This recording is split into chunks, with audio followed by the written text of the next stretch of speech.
Now, I give the floor to Ms. Salai Ghaffar, also representing the African Civil Society delegation. Honorable Excellencies, respected delegates, good afternoon. I'm just picking up on what my colleagues raised, and I will follow with a few more points.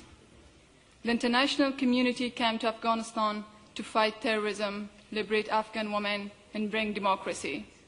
But unfortunately, after 10 years, beside major achievements, still Afghanistan is on the same page asking for democracy in a strong, stable, and independent state.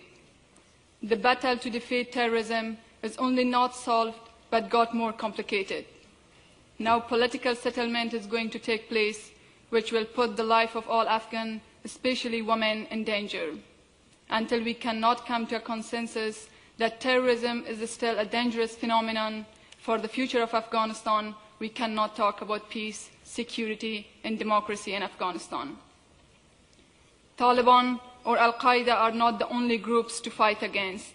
In the current system, there are elements in power that committed unforgettable international crimes and atrocities against humanity, groups that are linked with terrorist and extremist groups in this country, which need to be immediately removed from power and brought to justice.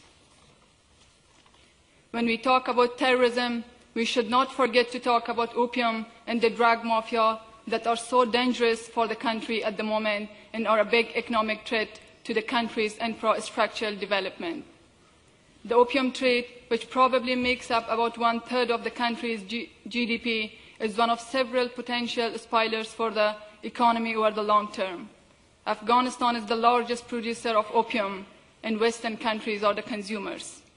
We cannot only blame the Afghan government, the international community is also responsible for this problem. Today, thousands of Afghan children, youth, and women are suffering from the effect of opium addictions. To end the prevailing culture of impunity, the Afghan government and international community should honestly and with full commitment end corruption, take into account prosecution of rape perpetrators, and justice for victims of war. Amnesty for those who have committed rape and war crimes are like committing another crime. We strongly support implementation of transitional justice in Afghanistan. The Afghan government must have a clear reporting process for the human rights instruments and international laws that it has signed and needs to demonstrate that Afghan laws are not in contradiction with its international legal commitments, particularly those related to women. Lack of implementation of laws, policies, strategies, and plans open the door for more crimes and violation of rights against women and men of the country.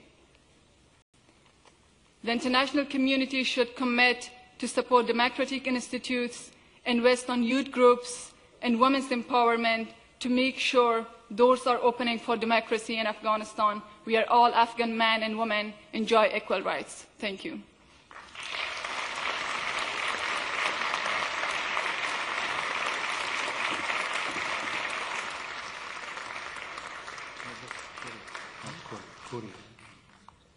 Thank you very much.